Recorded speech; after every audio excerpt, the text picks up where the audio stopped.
Ladies and gentlemen, may I have your attention, please?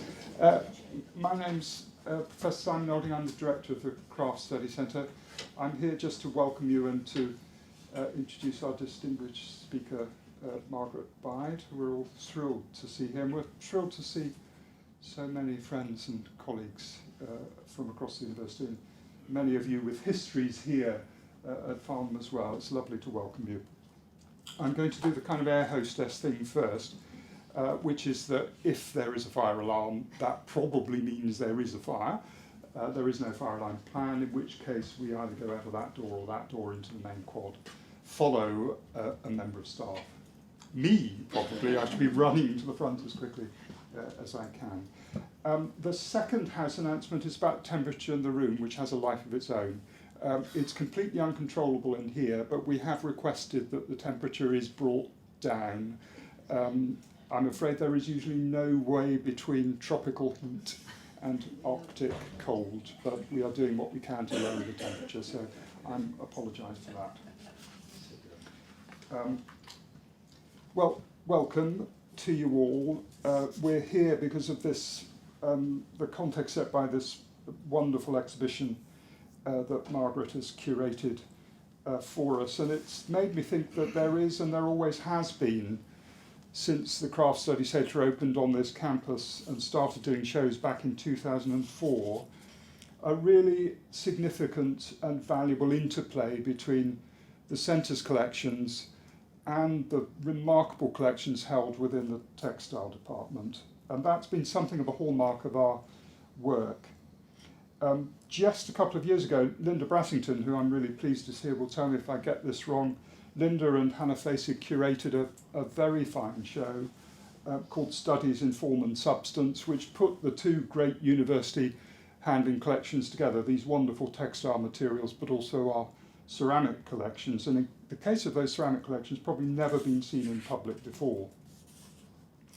And our engagement with textiles at the core of what the Craft Study Centre is made manifest in a number of ways. We've been working with Dr. Tanya Harrod, who's been the trustee's Morford Roberts Textile Fellow. Her fellowship has finished in relation to her scholarly writing, but I'm just hoping, against hope, and some fundraising that I have to do, that we will be working with Tanya over the next couple of years to do an exhibition based on her research on the great craftswomen pioneers of the 1920s and 30s, focusing on what Tanya calls their adventurous travels in Europe in search of an alternative vernacular, and that would be a show perhaps in 2017. But we've also taken the opportunity to work closely with Professor Leslie Miller, who directs the International Textile Research Centre. Much of her work is in relation to our wonderful cohort of PhD students who have driven some very, very exciting projects. Last year, the launch of the LACE Research Network around an exhibition and a conference of work by Piper Shepherd. Later on in this season, the exhibition and conference Trauma, Grief, Loss, led by another of our PhD students, Beverly Ailing-Smith. So my point is that not only do we wish to engage with these great materials that I'm sure Margaret will talk about, but our engagement with our students is of fundamental importance to us too. And I can't stop without saying that I'm very excited by the opportunity that has just presented itself to work with Professor Miller on an exhibition of contemporary Icelandic textiles and glass in a couple of years' time, which I hope will be a wonderful show. But that perhaps is about looking forward. And maybe Margaret Cho looks forward too, but it's predicated on the idea of curation, a curation, you might say, of reflection, of high and judicious assemblage, and of a deeply personal engagement with some wonderful materials, both within our collections, but in that great resource, the textile handling collection. So it's a testament to her curatorial eye and skill. It says something about the inspiring history, the notable and inspiring history of textiles at Farnham. And perhaps what lies underneath all of that is the reflection on and the significance on and the profound influence of Ella MacLeod. So we're really privileged and pleased to introduce, she needs no introduction to anybody in this room, Margaret Bide, the curator of this exhibition, to lecture to you this afternoon. Thank you. Margaret. Thank you.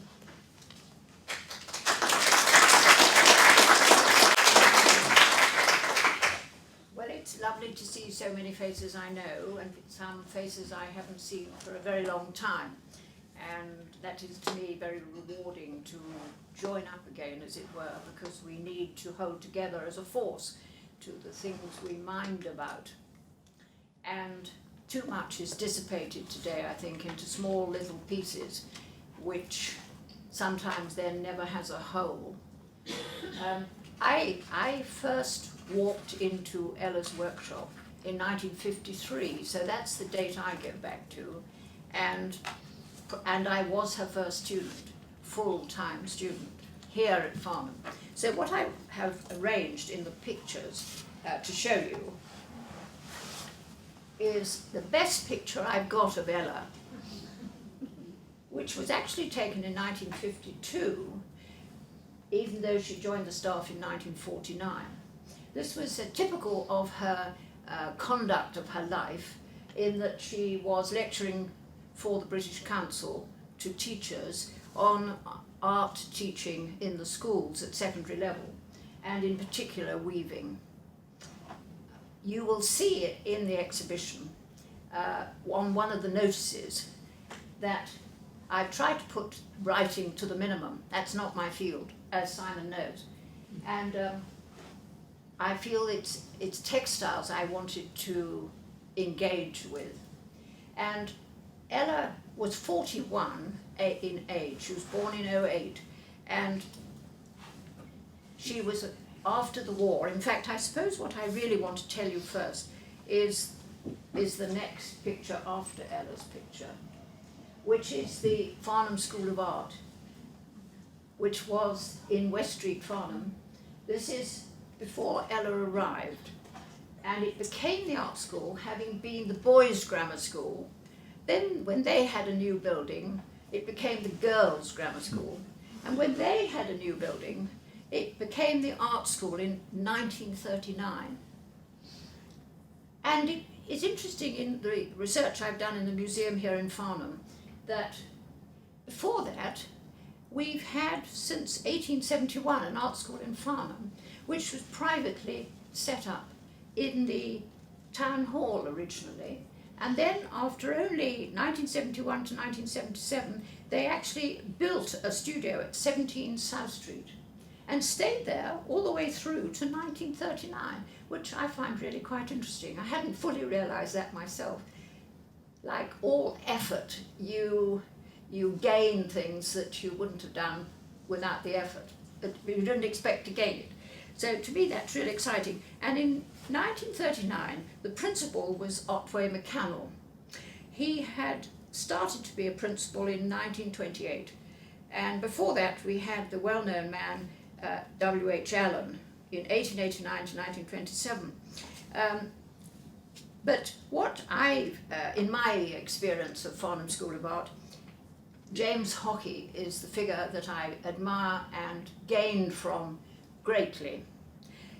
He took over from Otway McCannell in 1946 and stayed until 1971. And he really was a father figure, and he really knew his students, and he really showed himself. I know it was a much smaller setup than it is like it is today, with 2,000 students on this Farnham campus. And we probably had, with part-time students, we probably had 400. So there is obviously a distinct difference. But James Hockey had been trained at Goldsmiths in fine art, and Goldsmiths, I'm told at that time, was grinding paints. He was a craftsman painter. So he valued craftsmanship. And so I'd like to try and take you back to this picture that I want to create with you, if I can, which is 1949, when Ella was a friend of Henry Hammond, who was appointed here in 1946, and he'd been in World War II, and I believe it was his first appointment after the war. And Ella was very much trying. She had had 14 years experience since leaving art school herself I feel who Ella was is important to understand. So her home was in Sutton, and she went to the Clapham Art School. After 3 years, she did a teacher's qualification, and then her first job was at a grammar school in Tunbridge Wells as an art teacher. And she found that weaving clubs that she set up, she found enormous enthusiasm, and she herself was very interested in weaving, but had only very much a part-time teacher to help her at her art school. It was really drawing and painting, and mostly from the cast at that time. So I want you to picture this building of Ella walking into it and to be interviewed by James Hockey, having been recommended by Henry Hammond. And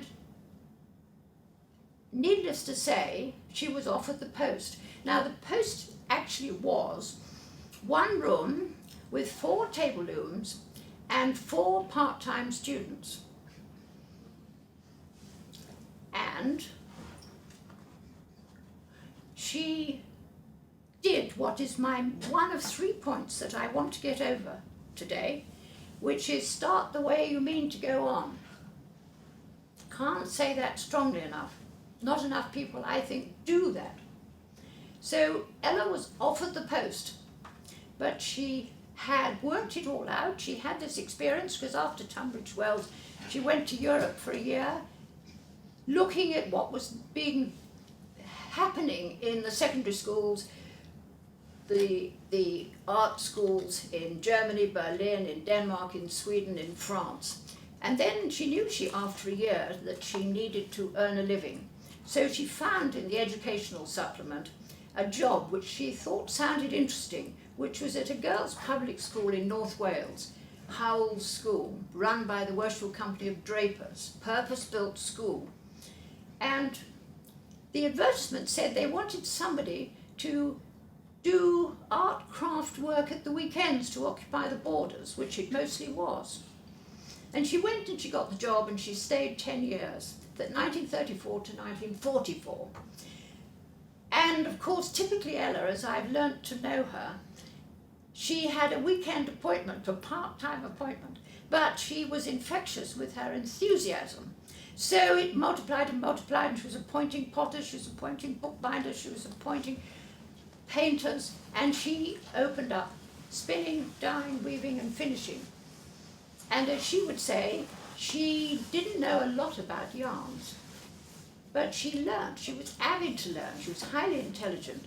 And that was the time when she was going to Elizabeth Peacock at Reigate.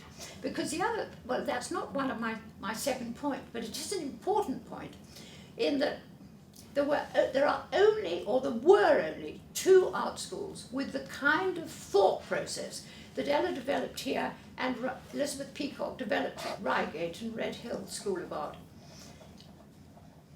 So here we are, Ella's offered the post, and as I've described it, it was 1 day and 4 table looms and 4 mature students.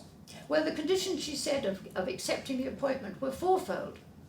I will only come if I can bring my spinning wheels, because I believe that people need to know how to understand their fibres and make yarns. That I can bring a foot loom, because she believed in the rhythmic action of a treadle loom. And she said, I will only come if also I'm able to build a complete department with all the processes, with leading to full-time students. But I want 4 years to be able to do that before I take any full-time students. So you can see that James Hockey was quite broad-minded to take on somebody that was also apparently so demanding, which he accepted because he could see that she had qualities. So, in the next 4 years, do you see at the top right a whole street of windows on the 2nd floor coming out of the roof? Well, the only space they could find for Ella to create a workshop was in the attics on the 2nd floor. And the only window that existed, there were 2 windows. Now, I hope I can try it. That window and one as small as that, the other end of the building, at the same 2nd floor. So Surrey County Council, in my experience anyway, were fantastic bosses. They virtually, I suppose it was this impulse after the war, and there seemed to be in the 60s, 50s, of course we are now, and well, 49 is virtually 50s. There was everything that, you know, it's got to build up again. So, it didn't seem to be any shortage of money if you had the ideas. And I want to try to show you, oh yes, I felt I had to put this in. I don't know how much you can see of that. I rather like the beautiful lettering, and you read alternate lines. The International Conference of Craftsmen in Pottery and Textiles, and this was held at Dartington. And only the absolute cream of craftsmen into those fields were invited, it appears. And I'm pleased to say, oh, what am I doing? What have I done? I don't think I've done anything funny. Meant to have an interlude.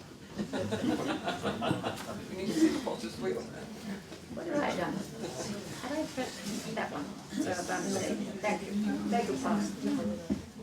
Now, I'm sure most of you, if not all of you, won't be able to read that. But sitting over here, about here, is Ella. She was talking about weaving in schools. And there were some really choice names: Jean Milne, Bernard Leach, Michael Cardew, Mariam Stroud.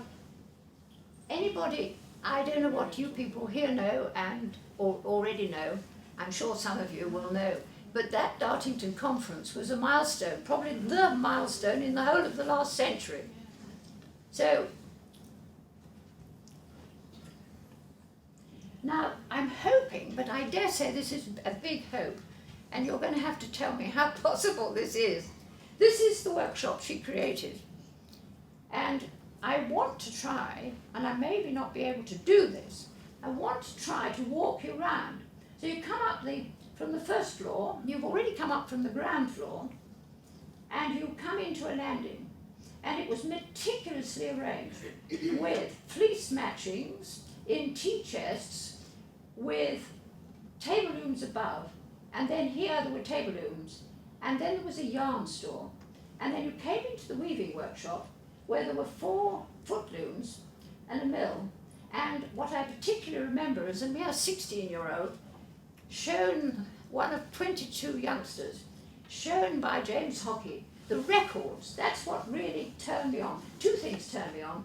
I had come to art school for drawing and painting, and here I suddenly was at 11 o'clock on that first Monday, being shown a meticulous workshop. It really was meticulous. And records, that I suppose links, I really mind about records. And this is every student that she'd had in the last 4 years, their work was all recorded permanently. And then we went into the spinning room, which had previously had no windows at all. And because this was facing West Street, they couldn't put windows in here. So we had cupboards, and these are bales of fleeces. Facing north, it was perfect. And there was another foot loom, and there were these spinning wheels. And then you come back through the workshop, and in here is the dye and finishing room. And because they were nervous of all this water, these are gas rings, and so they had a lead floor put down, so water couldn't, with a lip to it, so that we didn't damage the ceilings below. And there was a large collapsible table here. I remember this workshop as though I was there yesterday. Oh, I'm doing the wrong thing again. I beg your pardon. Thank you. It's very tiny. My fingers are not used to all this new stuff. What I wanted also to show you was we had this whole roof going out here, and because we could do what we liked at the back, and we had French doors, and there was 2 sloping roofs here, but this was a space with duckboarding, and we had a line. This is meant to indicate skeins, coloured dyed skeins hanging up on a line, and then there was a balustrade at the end, and you could look out into the garden. And these red bits here and here and here and here were where Ella made a point of hanging quality textiles for us never to be told about. She waited for us students to say, to notice them and to inquire what they were. That's a good tactic, I think. And I really want to say that little spot in there, that was a little shelf about 10 inches square. I think it was made of plywood actually, and it was just on an angle bracket. And sitting on the wall above it was a Lucy Ree vase in the days when you could buy them for £2.50. And there would be choice things for us to notice. Never told, I brought these in, aren't they lovely? No, none of that. They're just put there, waiting for you, the student, to appreciate it and inquire. But she also chose, this is when the collection was started. And so she would buy these textiles. Oh, I mustn't press the wrong button. Why do they make them so tiny? It's just because they're Eastern, I suppose. We had benches all around here, spinning benches at the right height. And so the benches, yes, actually that's not true, yes, they were storage benches too. So as the collection started, they went into the locked bench. It was a very happy time, I found. I spent 5 years of my life, eventually. And what I also would like to share with you is that Elizabeth Peacock had refined the looms that in the 30s and 40s, looms were not very wonderful to use. And she worked with Maxwell's in Ditchling and developed the ergonomics of a loom. This is not a countermarch loom as we have now, it's a balance loom. But we owe a lot to Elizabeth Peacock. Oh, I'm pressing the wrong button. And I put this in because I notice when I walk through the workshops nowadays, so often that, oh, I beg your pardon, I will get the track of this.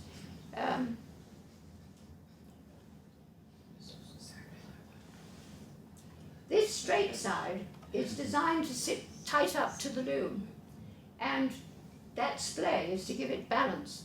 But I frequently go into the workshops nowadays and see it in the reverse, which actually is very dangerous because people could tip backwards and really damage their spines.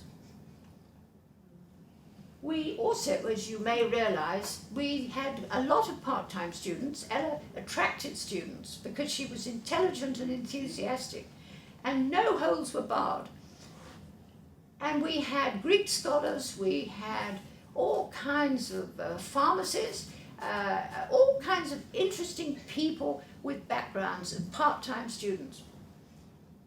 So there was a lot of activity. I think that was really good for young students to mix amongst, not just for young students together, although of course we have mature students, which also adds something to the group, I think. So what Peacock had worked out was that, this is a beaming rack. If you were in a school teaching, or if you were in a workshop with less space than we now have here, this is a rack where you put your back roller and you raddle it and you beam it. It's a very interesting structure. And this is a threading rack, so you don't half kill yourself bending over the loom to thread up. You take the beamed warp off here, and you put it on these collapsible, they're movable. You put a pair on, you receive your roller, they're on these that are fixed to the wall, and you sit comfortably in front of it, having put your shed sticks on that and tied it in. We don't use it today. People would almost laugh at me, I think, but ergonomically it was extremely good. This is 1963, and I came in on the staff in 1962, having had 4 years away doing research. And this was my responsibility, a British Council scholar from Japan, Ruth Kumakura. And here she is, as you see, sorting fleece. And this is out of an early prospectus. And on the right is, in fact, Winifred Hockey, James Hockey's wife. I think she was one of Ella's part-time students. And you will see when you come to the exhibition, mustn't talk too much. In the first cabinet in front of you as you walk into the room, there is a yellow piece that came out of a record card of hand-spun, chrome-weld twill cloth that was spun, woven and finished for James Hockey's waistcoat. So he was very proud of his yellow, natural dyed waistcoat. It's a beautiful colour, I think. And just 2 part-time students. And this again is the same period. This one, I think, is 1954, this prospectus. And Jane Lewis. And 54, is it really 54? Well, never mind, it's about that time. And now we had the fun, I think, of, well, I was lucky, I suppose, to be a part of it, of building a new art school.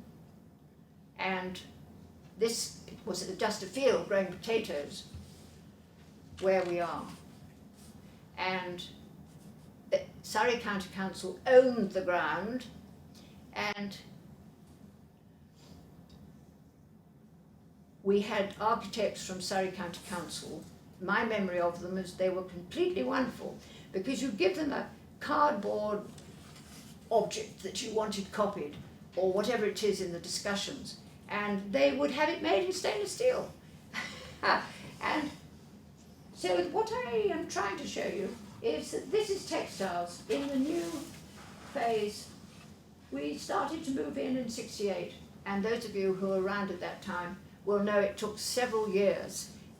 Part of the department was here, a part was still in West Street, and we'd moved out of the attic. We were using the attic, but we were in fine art at one stage. They'd moved up here ahead of us, and we had shanty buildings in various places. And one of the things I want to show you is, in the design, I suppose again, I feel really privileged that I was around when this new art school started to be built and thought of. And there is this long corridor. I am inclined to think that people today don't realise how that was designed, the reason of it. The reason of it was, I can see James Hockey particularly, I can hear his voice in my mind telling me, it was so that when students stopped for breaks, coffee, tea, lunch, they would come out of their relevant departments, which textiles, and we've got fine art and sculpture, and ceramics, which developed later into metals and glass. And this was photography and animation. And they would come out of their respective specialist areas, and they'd walk down this corridor to the junior common room, or the student common room, and upstairs to the senior common room.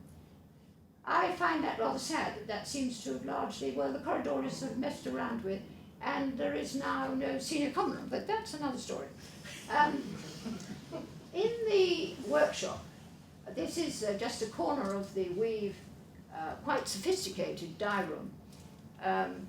We were allowed to plan anything we wanted, and we got it. I mean, what an opportunity.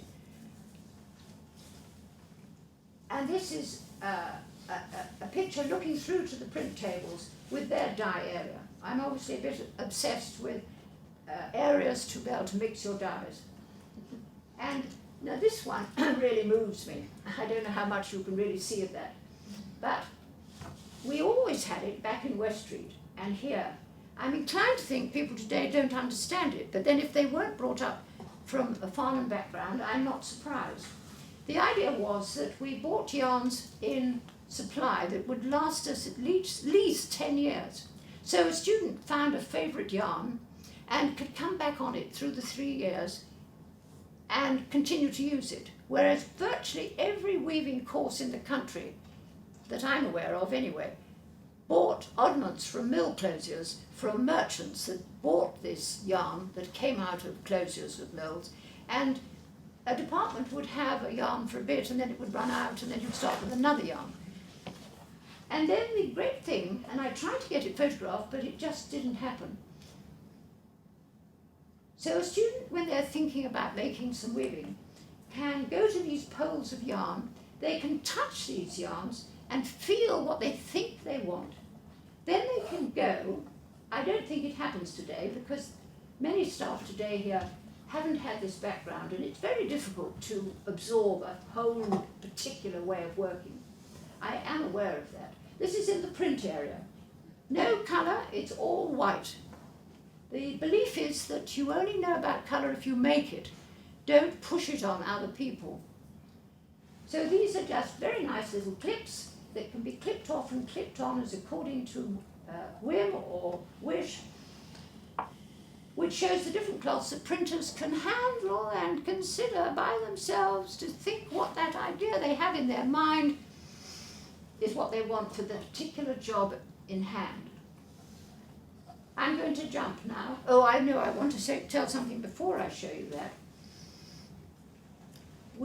Until fairly recently, we had enough technicians so that when we had a new yarn, a technician would set up a small warp that probably is only that wide, 8 inches or 6 inches, and they would weave, plain weave, hop, sack and twill. And they would do, in wool, they would do 2 sets like that.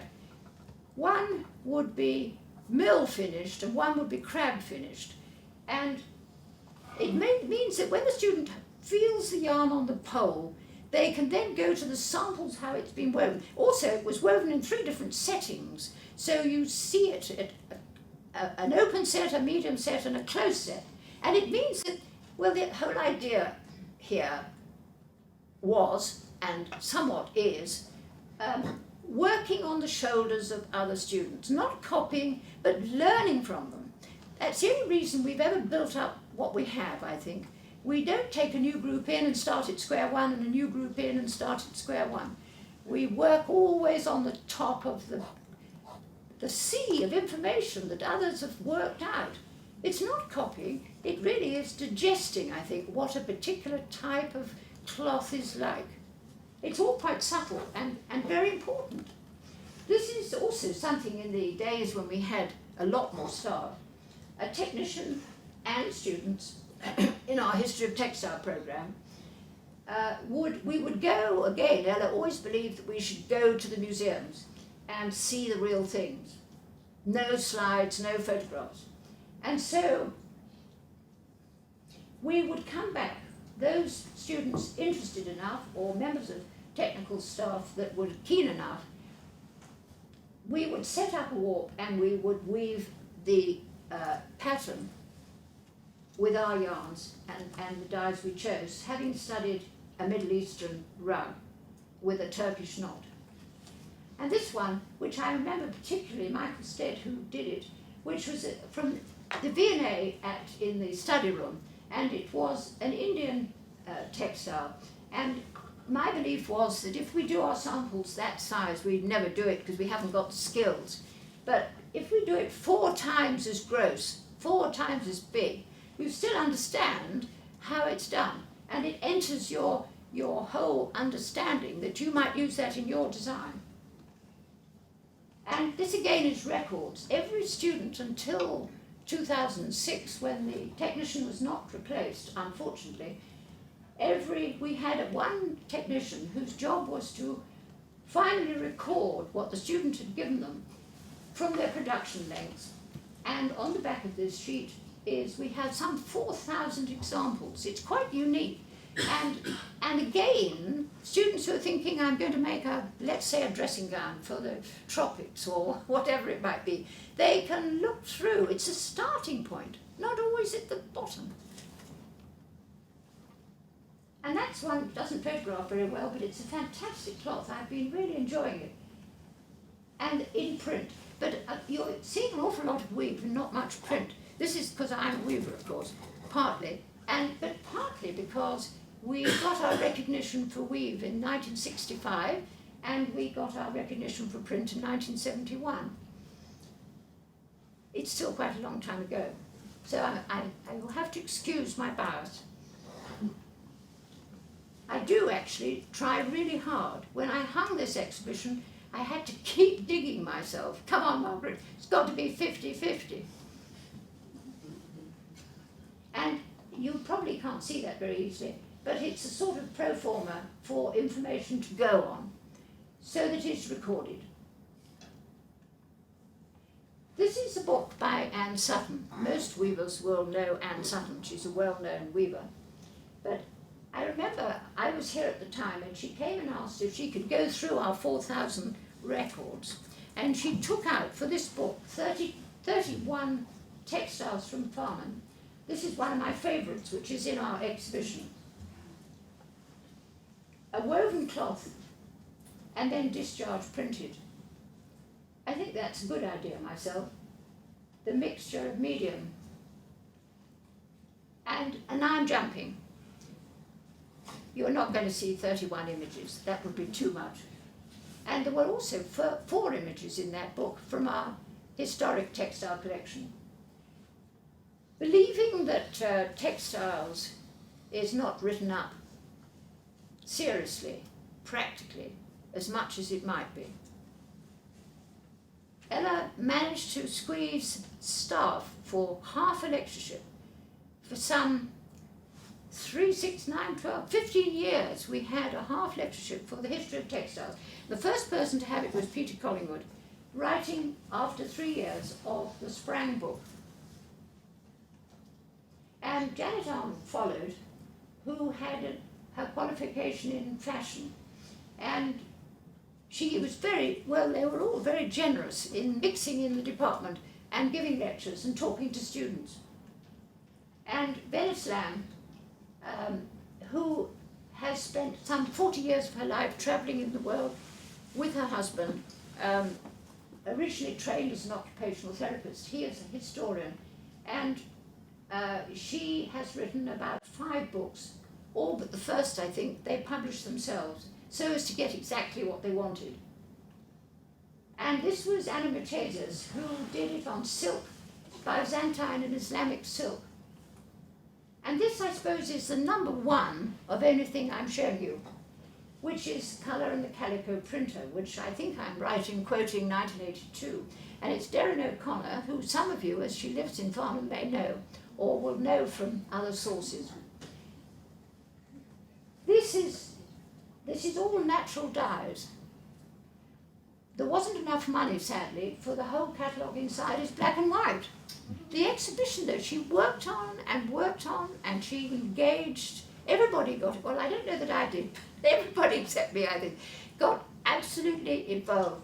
And there were dummies everywhere, all these dresses. And we had respect from the V&A. We had Natalie Rothstein and other people down saying it was quite as good as anything they would put on. In fact, I was quite surprised. It went to style after Farnham. But the point I want to make is that when it was reviewed by the Society of Dyers and Colourists, they were so amazed by the book. They said that every library in Britain should have a copy.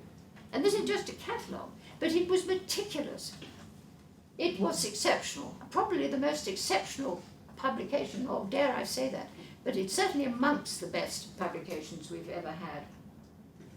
And Anne Dolly, who was particularly behind the 5 centuries of lace. It was a really exciting exhibition.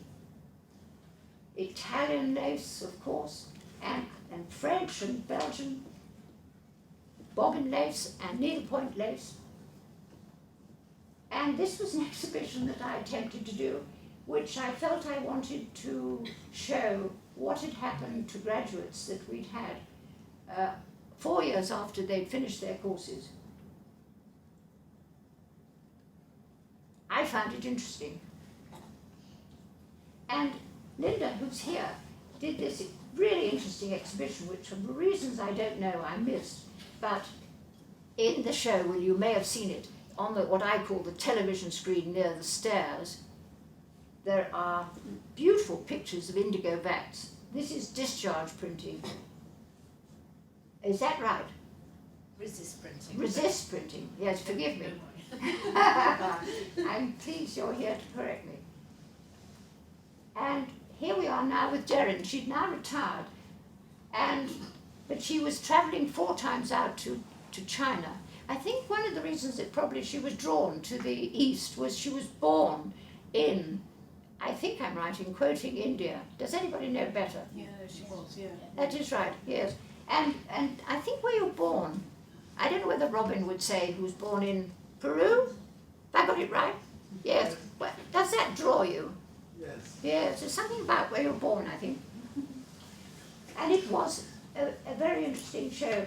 And this one, which Gwen did, a student here, leaving it, I think I'm right in saying 1973. Is that right? I think so. Oh, yeah, okay. I'm a date person. Okay, I know some of you are less precise.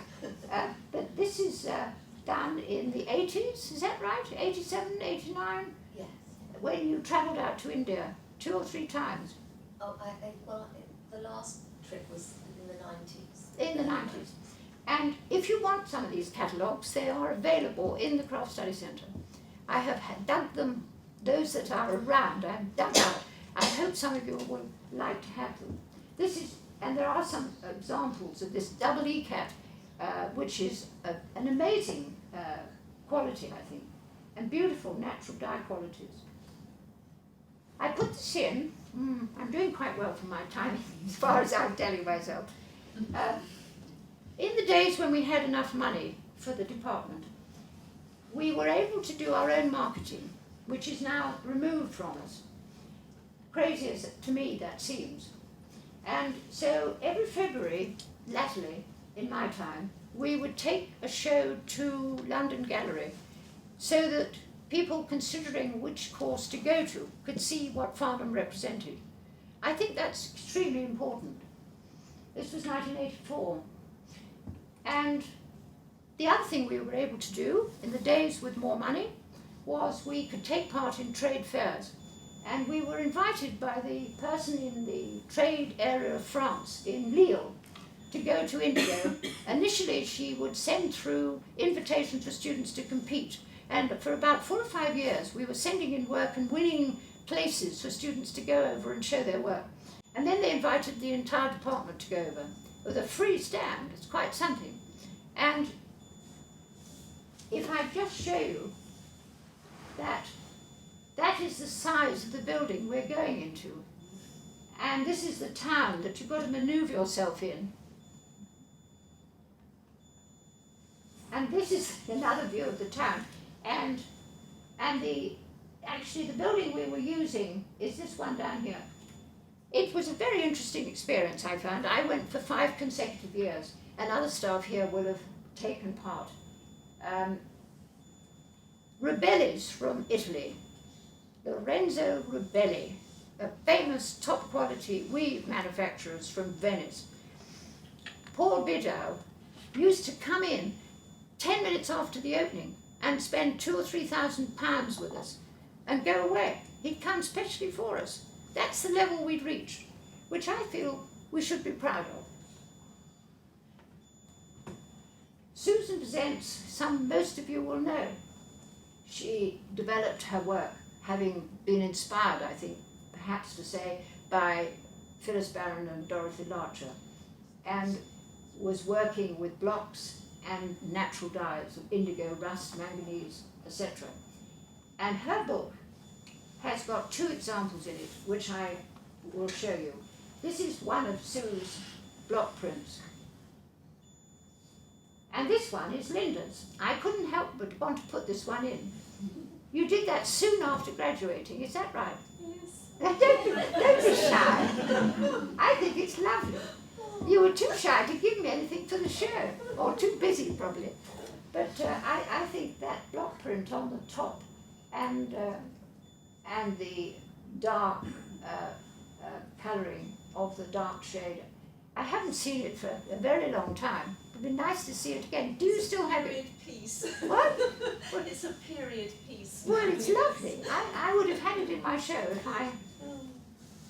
And my last offering to you is Gwen, who's sitting next door to her, who is another student of ours, as I perhaps already said. And for the British Museum, she has written this book on natural dyes. Have you actually brought some books to sell, Gwen? Margaret. You have? They're in the entrance. Oh, when you say the entrance to here, or the entrance To the craft study centre. Oh, good. Well, I hope Simon doesn't mind. because we're going to sell them. We're going to give you 35% though. We're going to be honest. And what, there's just 3 more pictures to show you. And I'll stop on the dot. It's an enormous amount of work. And this is all natural dyes. And this is the one bar scarlet with different tones. Gwen, I remember, she was one of my students. And she always had a passion for colour.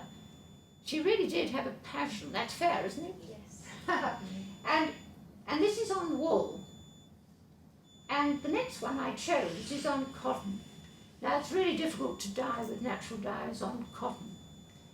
If you look at Coptic textiles, they are natural coloured linen, main cloth. And the images patterned on them is in wool, because wool is much easier to dye. Rita Beals, who spent her life with her husband Percy, working with natural dyes and hand spinning of linen and weaving. And actually, not that it affected, I think, Gwen, although perhaps it did. I thought that Rita Beals, I wasn't to know, was going to live to 98. But when she was in her late 70s, I sort of thought, how can I find out how you do these dyes? And I thought, I know she's having a problem getting Courtrai flax, and I knew I'd meet her at the Gloucestershire Guild, so I sort of organised it in myself and went down and found her and offered her this flax, and she invited me round to her house, and she was a very... is there anybody here that actually met Rita Beals? Did you meet her, Mary? No. No. Well, she was a very precise person. She came from Australia, and she was very outspoken. And I remember, and you spin it, Farnham, she said to me, sit down and show me how you do it. And I sat down, no, don't do it like that, and she knocked my arm almost sort of to the floor. But I did get the recipes off her, what I wanted. And we had a dye chemist at the time, and he came. I was busy on paperwork, but the dye chemist, talking to him, he worked out various methods. And of course, Darren, to be fair, with history of textiles and Indian and cow dung and oils to get certain, because this is an oil treatment, to get these colours, Gwen, isn't it? Yes? Yes. Mm. That's the turkey red. But this isn't turkey. Yeah, no. Oh, the one before is not one bar scarlet. What's the difference between one bar scarlet and turkey red? Process. The process. Yes. Oh, okay. And also one bar scarlet is cochineal and turkey red. Oh, is madder. Okay. Are you sure I put up a madder? I thought I put up a cochineal, but never mind. So we got to the end, and I suppose I put it at the end partly because that wonderful rich colouring, and partly because there are some books available to buy should you be interested. And I hope we will go down and have a glass of whatever and look at the show and talk a bit more. Thank you for coming.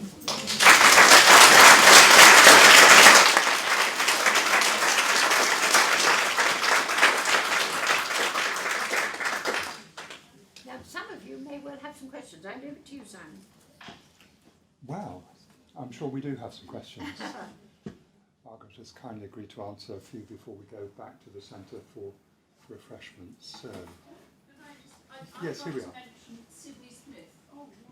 Because I think one of the things we had in terms of records was all the wonderful dye records that wouldn't probably not have happened if we hadn't had a Oh, I couldn't agree dye more. chemist, Sydney Smith. Yes. From ICI when he retired, and then came and did records of yarn dyeing and also a lot of print dyeing as well.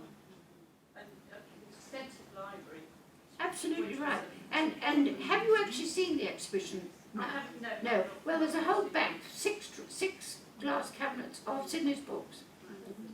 Because I mind about it too. Yeah. Oh, he was lovely. Okay, that's 3 cheers for Sydney Smith. Linda. Yes, it's sort of following on from Julie's point really about Sydney and him having come from ICI, because I was so pleased you talked about the trade fairs or representation at trade fairs at Indigo, because I think a lot of people forget the sort of relevance of craft in an industrial context, and I think that one of the things that always attracted buyers was the sort of ingenuity and the sort of relevance of hand making, you know, in an industrial context. I always remember being taught that, you know, we shouldn't be afraid of industrial processes, that hand making was purely a kind of, if you like, a reduced, a smaller scale form of making that could be duplicated on a much, much bigger scale industrially. Because I think there's so many kind of barriers between this idea of where craft resides and somehow where, you know, the extent to which that's linked with industry, and I think people forget the relevance of that. I think it's very important, and I think we all should work more and more together, which perhaps up to a point. I also think that to be successful, the designer needs to be really understand from the bottom up, so they can ride their bicycle with no hiccup and not fall off. Confidence, I suppose, personal confidence, and then the world is their oyster. And I remember a past student saying how important having their own personal dye records was, because it actually became their colour reference for the rest of their kind of professional career, really. Even when they went into design studios and perhaps never touched a dye vat ever again. But it was that sort of understanding, because they'd worked with materials, that they could then apply that in a different sort of design context, which I think is very important. I think that's what I see missing today, which is the amount of input that the first 4 terms used to give students, with intensive teaching. Almost virtually the whole week was taught, believing that if you really lay your foundations thoroughly, then you can give them gradual freedom, and the 3rd year is free to use what they've learnt in a creative way. Mary. What I find missing today is cloth finishing. And I could be wrong, but I don't know if people here. I mean, does any college do cloth finishing in the Well, way they that never did, Farnham? did they? They never did. I mean, No. I can't help but... And now has it gone here as well? I don't know. Well, it's obviously less, partly because there was policy, I think, to do with the move from the autonomy, which is really my 3rd point, which I was talking about. When I was appointed in '73, the principal said that you are in charge of your department. You've been chosen because you're thought to be suitable, and you are responsible for it. And in one's team, you had got to make it work. You were your marketing, you were your purchasing, with excellent technicians and so on. The minuscule amount of staff now is very hard to notice, because there's just not, I mean, there's skeletons. If you were here, I sort of feel that the body of the department's had an arm taken off and a leg. I know Simon will think I'm dreadful saying such remarks, but I can't help but say it. You know, when you've known it in its heyday, and I can see, I mean, there's something I wanted to say, if you can bear with me. In another book, beg your pardon, can I say this little bit? Say this and then I'm going to... Can I just pick up on finishing textiles? Yes, yes. Because of course they have to still finish their textiles. They have to steam their printing, fix their dyes, wash their cloth off as beautifully as they can, and iron it as beautifully as they can. And of course with finishing weave, it has to be wet finished and pinned out and all the things that always were. Whether they do it as brilliantly as they used to or not is probably debatable, but they still do it. Thank you, Diana. Thank you very much, Diana. That is fair. What I was also going to say, I think my mother used to say that I was really a very good saleswoman, but I haven't really proved it yet. I'm selling Gwen's book, and I'm selling catalogues, which are still available. And I've only just bought this, which was produced by the Craft Study Centre when it formally opened in 2004. And I've just finished reading it, and I found it very interesting. And I commend it to you to read, because it's much less money now. It was £13, it's only £5 now. But I love what is interesting, if indeed I could read this from here. Oh, I take my glasses off to read. It says, now the chapter that I found most exciting was Matthew Burt's The Furniture Man. And he says, it's just 5 lines, cultural prejudice towards courses specialising in making skills. There is a cultural prejudice against. And he goes on to say, now let me get the context and not talk a lot of woof. He then says, as I do believe myself, educational administrators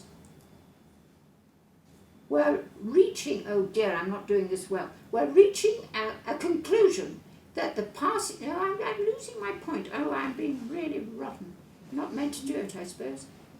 Education administration were reaching the conclusion that the passing on of practical skills was, this is the point, material rich, space rich, machinery and tool rich, time rich, and expensive.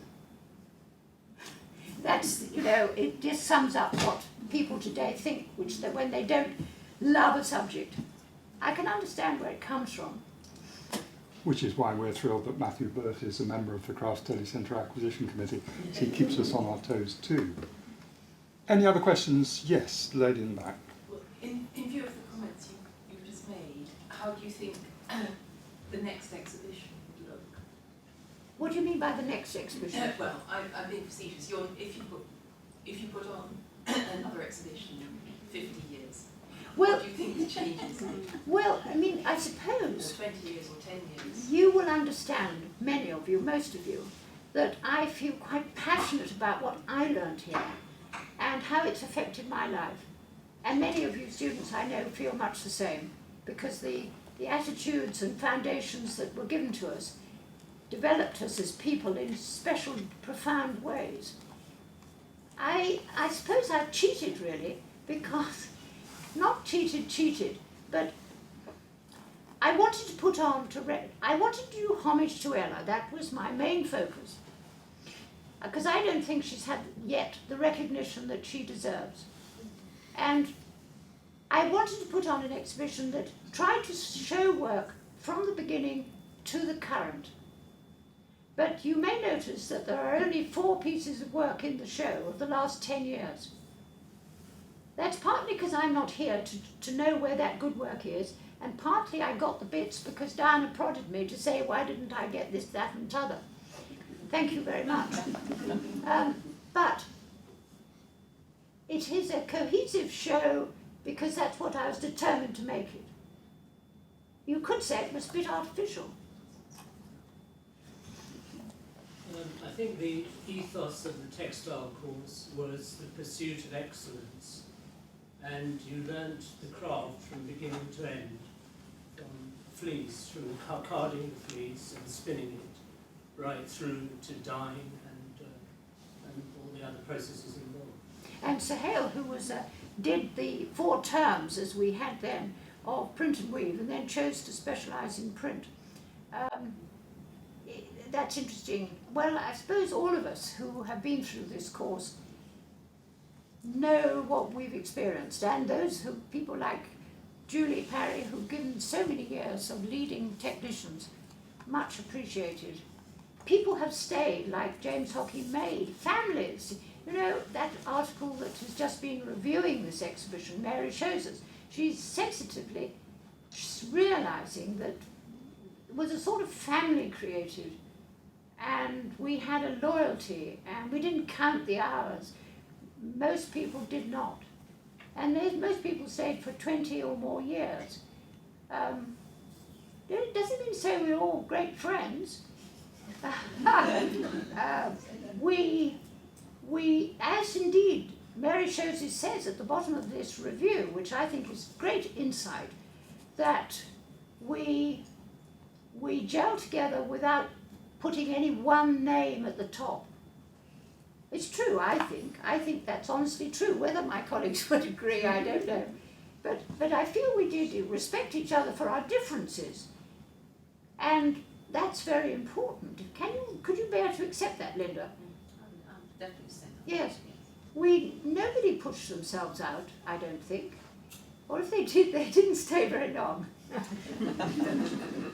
Thank you. I'm going to suggest that we draw this formal part of the afternoon to a conclusion and head back to the Craft Study Centre where there are refreshments and the opportunity for those of you who haven't seen the show or haven't seen it for long enough to do so. The centre will be open until 7 o'clock this evening.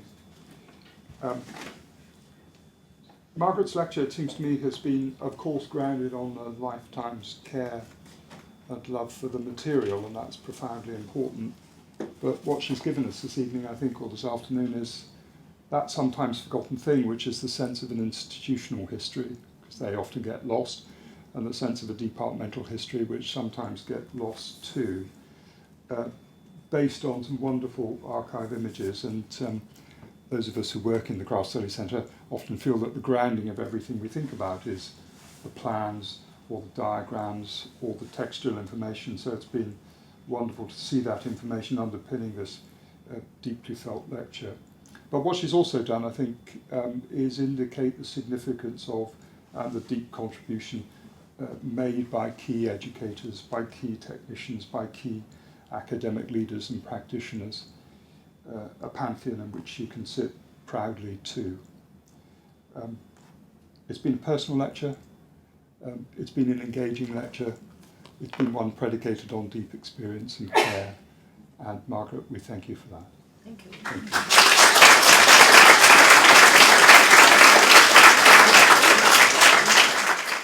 Okay, teams of Craft Study Centre staff, well that is me and Jean Vasher, our curator, will lead you back to the centre if you don't know where you're going. Thank you very much for your attendance.